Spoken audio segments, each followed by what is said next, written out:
nous tenons à faire au compte du candidat, pour le compte du candidat Ali Bongo Ondimba, la déclaration ci-après. Le code électoral appliqué pour l'élection présidentielle de 2016 a été élaboré en mars 1996 et il est appliqué depuis 20 ans. Il a fait l'objet de plusieurs modifications, la dernière étant intervenue en juillet 2013.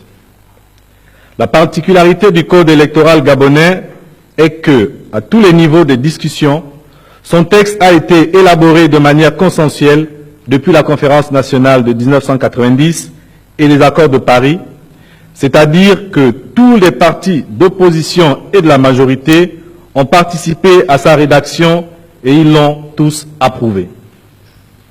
Cela veut dire qu'il ne s'agit pas d'un texte de loi à l'initiative du seul gouvernement, mais d'une loi qui tient compte des remarques de chaque parti, opposition et majorité, reflétant ainsi l'expression de la volonté générale des acteurs gabonais de tous bords.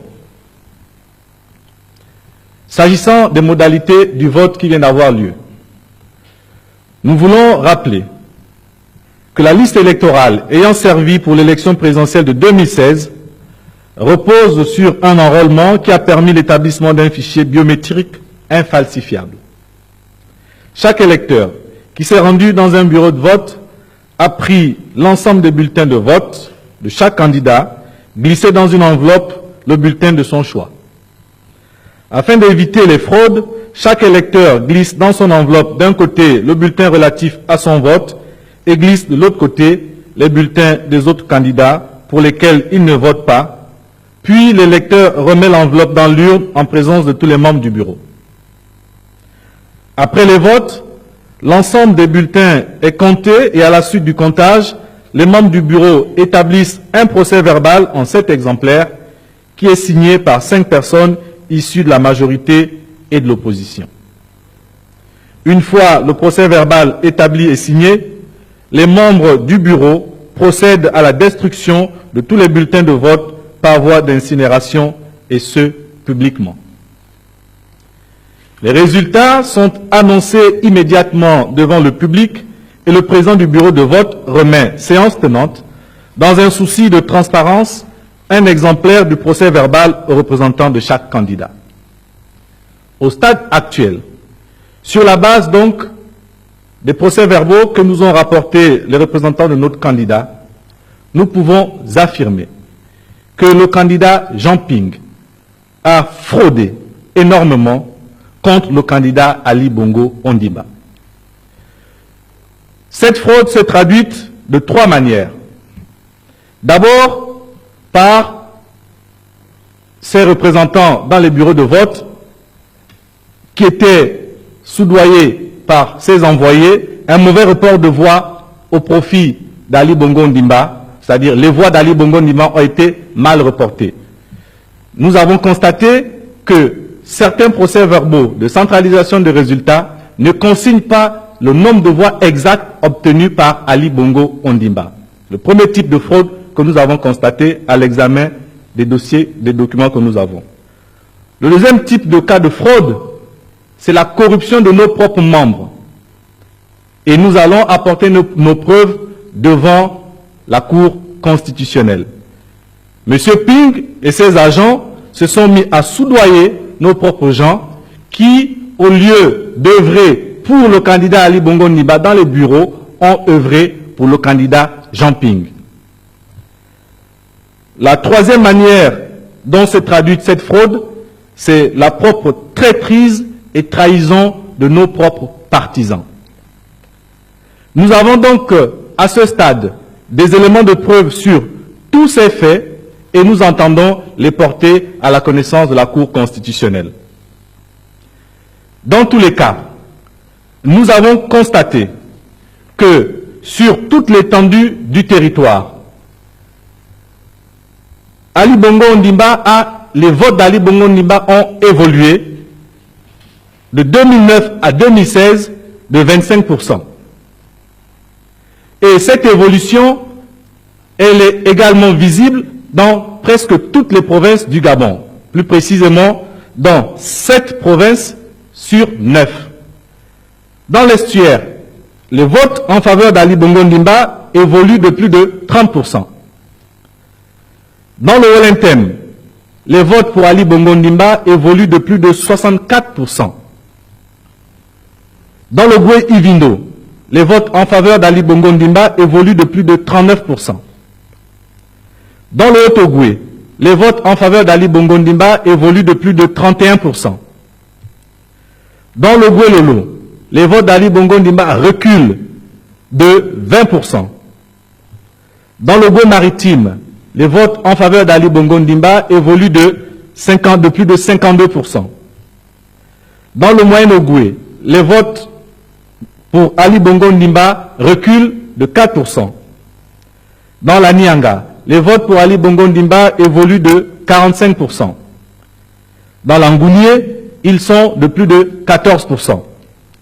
Ceci pour dire que de manière globale, aussi bien sur toute l'étendue du territoire qu'au niveau de chaque province, nous avons constaté que Ali Bongo Ndimba est en augmentation, en progression. Ça veut donc dire que le procès fait au vote d'Ali Bongo Ndimba dans la province du Haut-Ogoué ne repose sur aucune preuve palpable, sur aucune preuve décisive. Je viens de vous dire que les votes pour Ali Bongo Ndimba dans le Haut-Ogoué n'évoluent que de 31%, alors qu'ils sont de plus de 45% dans la Nianga, de plus de 39% dans le Goué Ivindo, de plus de 52% dans le Goué Maritime et de plus de 64% dans le Wellington. Pourquoi donc ces votes devraient-ils être en progression ailleurs et pas dans la province du Haut-Ogoué? Donc nous pensons que les votes, après avoir vérifié, nous sommes sereins, les votes d'Ali Bongo Ndimba dans la province du Haut-Ogoué sont réguliers et nous attendons qu'on vienne nous démontrer le contraire. Voilà, mesdames et messieurs, ce que nous voulions annoncer, étant entendu que par ailleurs, à la suite des sondages, à la sortie des urnes, je voudrais vous informer que les résultats étaient d'environ 49% pour Ali Bongo Ndimba et environ 42% pour Jean Ping. Si on se réfère à ce qui se pratique dans de nombreux pays étrangers, la marge d'erreur ne peut être supérieure à 1 ou 2 points. Or, nous voyons que, au prononcé des résultats, ceux d'Ali Bongo Ndimba restent dans la fourchette, dans les 49%, et ceux de Jean Ping bondissent de 42 à 48%. Et je voudrais également indiquer que, conformément à l'article 3, alinéa 2 de la Constitution, eh bien, M. Jean Ping s'est rendu coupable d'une faute grave. Cet article dispose, pour vous le lire,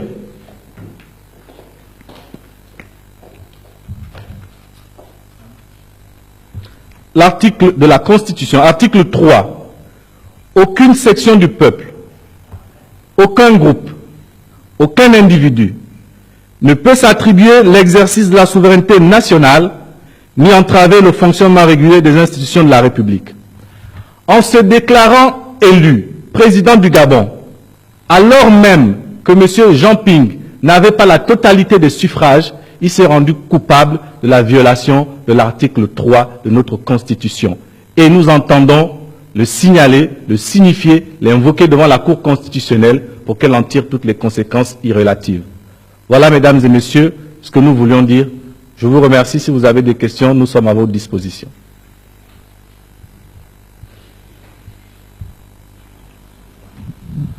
Je suis Sidney Vendi de site internet Gabo Actu. Je voulais savoir si le candidat Ali Bongo Ndimba a introduit un recours en contestation des résultats de Jean Ping. Eh bien, sachez que la loi électorale dans notre pays ne permet la contestation que à celui qui n'a pas été élu, c'est-à-dire celui qui conteste une élection. Ali Bongo Ndimba ne peut pas contester sa propre élection. Ali Bongo Ndimba est élu. Il revient donc à ceux qui contestent son élection d'introduire un recours. Éventuellement, si ceux qui contestent introduisent un recours, à ce moment, Ali Bongo Ndimba pourra introduire des demandes reconventionnelles pour présenter, lui, les éléments à sa disposition. Et c'est ce que nous attendons faire. Si les partis contestataires introduisent les recours, nous allons demander reconventionnellement à présenter nos preuves, ce que je viens de vous dire. Nous présenterons donc nos preuves devant la Cour constitutionnelle pour montrer que M. Jean Ping a fraudé de manière grave. Écoutez, donc, si c'est clair, je vous remercie.